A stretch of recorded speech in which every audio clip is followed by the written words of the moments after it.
নদিয়া স্কুলেই তৈরি হচ্ছে বোমা। নতুন প্রাণের সঞ্চার ঘটাতে অভিনব উদ্যোগ স্কুলের। এবার নদিয়ার একটি স্কুলে তৈরি হচ্ছে বোমা, আর সেই বোমা কি করে ছুটতে হয় দূরে তাও শেখাচ্ছে শিক্ষকরা। কি অবাক হচ্ছেন? না, এটাই সত্যি। তবে এই বোমা প্রাণঘাতী বোমা নয়, এটা হলো বীজ বোমা। ভাবছেন বীজ বোমা আবার কি? শুনুন তাহলে বিস্তারিত। আজকে আমরা সবাই সিড বল তৈরি করলাম, যেগুলো মাটিতে দিলে গাছ হবে। তার ফলে প্রাকৃতিক সমস্ত বায়ু দূষণ এছাড়াও যেসব অক্সিজেনের ঘাটতি এগুলো সম্পূর্ণ হবে। তার জন্য আমরা আজকে সবাই মিলে সিড বল তৈরি করেছি। এঁটেল মাটি প্রথমে গোল করে তার মধ্যে একটা ছিদ্র করে তারপর তেঁতুল বীজ, কুল বীজ, নানা রকমের বীজগুলো দিয়ে মাটি দিয়ে ঢেকে গোল করে তারপরে গুলটিসের মাধ্যমে বা হাত দিয়ে ছুঁড়ে ছুঁড়ে নানা দূরে দূরে জায়গায় পাঠালাম। সচরাচর আমরা বোমার কথা ভাবতেই প্রথমে আঁতকে উঠি, তবে স্কুলে বোমা তৈরি হচ্ছে শুনে ভয় পাওয়ার কিছুই নেই। এই বোমা প্রাণঘাতী নয়, এই বোমা নতুন প্রাণের জন্ম দেয়। বীজ থেকে তৈরি হয় গাছ। পরিবেশকে বাঁচাতে অভিনব উদ্যোগ রানাঘাটে স্কুলের। এই স্কুলেই তৈরি হয়েছে সিড ব্যাংক, সেখান থেকেই তৈরি হচ্ছে বীজ বোমা।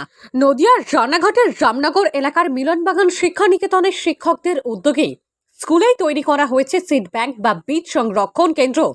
জেলায় প্রথমবার এই স্কুলেই নিয়েছে এমন অভিনব উদ্যোগ। আজকে মূলত আমরা ওই সিড বল তৈরি করার একটা কর্মসূচি ছিল। তো আমরা সেই সিড বল তৈরি করেছি ছাত্রছাত্রীদের দিয়ে।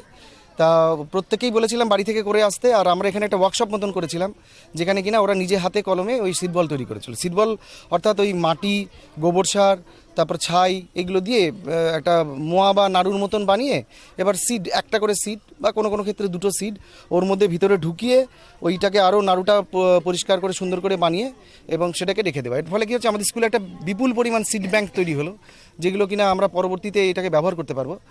এই কর্মসূচি ছিল আজকে। স্কুলের ছাত্রছাত্রীরা খেলার মধ্য দিয়ে বীজ বোমা প্রকৃতির কোলে ছড়িয়ে দিচ্ছে। শুধু সিড ব্যাংক তৈরি করাই নয়, ছেলেবেলার হারিয়ে যাওয়া গুলতি খেলার মধ্য দিয়ে সিড বল প্রকৃতির কোলে ছড়িয়ে দিচ্ছে স্কুলের ছাত্রছাত্রীরা।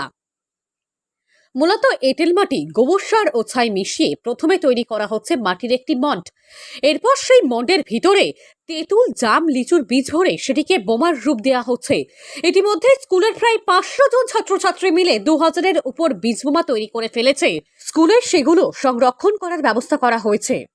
নদিয়া থেকে মৈনাক দেবনাথের রিপোর্ট, লোকাল 18 বাংলা।